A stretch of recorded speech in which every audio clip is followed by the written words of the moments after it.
Sur les côtés, pour le coup, on est assez serein avec Baldé qui est de retour, avec Koundé qui est de retour, mais c'est surtout cet axe, et surtout quand on connaît les vitesses, la vitesse de Kylian Mbappé, la qualité de percussion, la qualité de profondeur, on imagine qu'ils peuvent avoir des problèmes, et on Ça, imagine aussi que Kylian Mbappé a retenu la leçon des derniers classicos et va il est peut-être hors-jeu faire tout le attention temps. au piège du hors-jeu qui s'était fait prendre plusieurs fois la saison passée.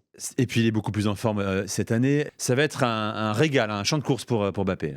Ouais, ça va être un champ de course, surtout qu'il est dans une forme exceptionnelle. Après, souvenez-vous aussi la saison dernière, hein, il avait quand même marqué un triplé, ça n'avait pas empêché le Real Madrid de perdre face au Barça. Je suis vraiment curieux de voir comment ça va se passer. Son premier classique, il n'avait pas marqué, il avait été beaucoup de fois hors jeu, mais quand on voit les derniers, évidemment, il a beaucoup marqué. Et puis là, il y a évidemment un bilan comptable et il y a aussi un surplus de motivation parce que c'est le Barça et parce qu'il ne faut pas oublier que Kylian Mbappé a le ballon d'or en tête. Donc forcément, ça passe par des matchs comme ça. Mbappé, c'est quasiment 50% des buts du Real. Ah bah Et ça, c'est un problème aussi, d'ailleurs. Ouais, c'est l'homme à tout faire, hein, puisque évidemment il est à 15 buts marqués, donc c'est 3 fois plus que Vinicius qui en est à 5. Mais évidemment, tous les regards sont braqués sur Kylian Mbappé, et je pense que lui-même, vous l'avez dit, il a envie de marquer, et il a envie surtout, et c'est ça qui est le plus important pour lui. Je pense que si le Real gagne et qu'il marque pas, il signe tout de suite, parce que lui, c'est vrai que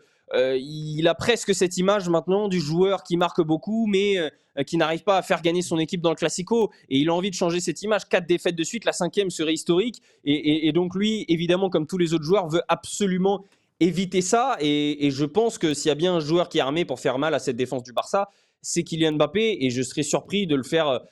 Alors, je pense qu'il y aura peut-être eu un ou deux hors-jeu dans le match, mais je serais surpris qu'il fasse les mêmes erreurs qu'il avait faites au Bernabéu la saison passée, parce que c'est un joueur intelligent et c'est sûr qu'il a préparé son match aussi par rapport à ça.